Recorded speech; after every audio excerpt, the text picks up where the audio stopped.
Hi,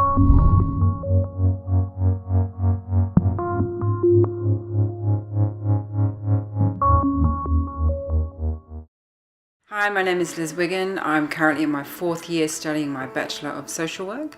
I live here in Brisbane with my husband and my 3 children. I had always wanted to go to university, but due to certain situation wasn't able to at the end of year 12. And when my daughter was in year 10, she went to the courts for work experience. And I went to pick her up one day, and I was sitting in the courts in the public gallery, and I was thinking to myself, you know, I wanted to do this when I was growing up. I wanted to have a career, I wanted to have a profession. I wonder if it's too late for me to do it. How is this going to affect the family? Am I going to be able to afford university? Is it going to just be too big of a sacrifice for me and for them to go ahead and do it? There was just loads of fears, but I think underneath it all was the burning desire to have this profession, to have this career that I'd always wanted for years and had always just been on the back burner, I guess. Dad was very supportive. He was like, yeah, you go for it.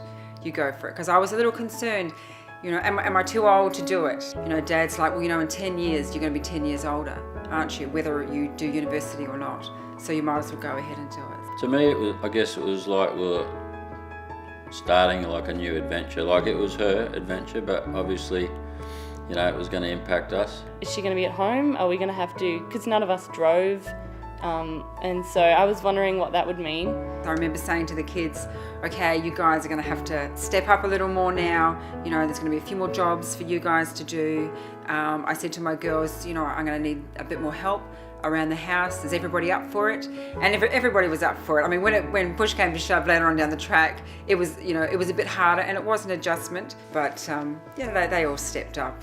Yeah. Most of the time with little complaining, most of the time. Even though she's studying, it hasn't made us feel like, oh, where's our mum gone? Because it hasn't made us feel like that at all, and just making sure she knows. You can tell when she's got a big deadline coming up or something, she needs to focus. So I guess as a family, we just try to be a little bit aware of, you know, that pressure.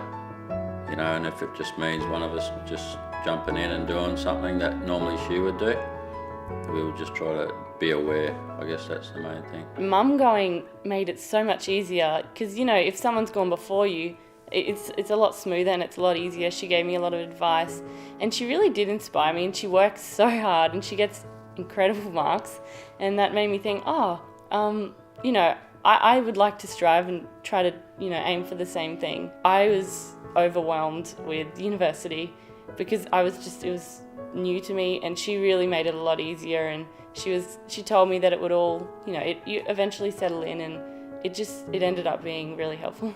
She helps me with writing, she helps me academically, she helps me with technical things that I need help with.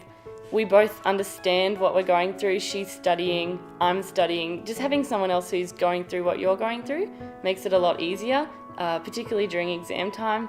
I think in the first year, the greatest impact was I'm capable of doing something more than just looking after a house. I'm the only person in my family to go to university. I'm about to head out onto my last prac, and then I graduate in November. It's the fulfillment of 4 years of hard work and the beginning of my career. I certainly think that Mark is really proud of me that I've put 100% into it, but I've still managed to do what I love here at home with my family. So I think he's really proud. And I think the kids are, you know, Mum's actually following her dream. She can rise to a challenge. Well, we knew that before, but it's very, very obvious now. You know, she can do anything she sets her mind to. If you've got an inkling of a dream, it doesn't really matter what it is, then you go ahead and do it. You know, there's a saying that I heard fairly recently that I think had a really huge impact on me, and that is, everybody has 2 lives, and the second one starts when you realise you've actually only got one. So that was vital. You know, you've only got one life. You've got this world of opportunity. So go ahead and do it, because you can always accomplish more than what you think you can.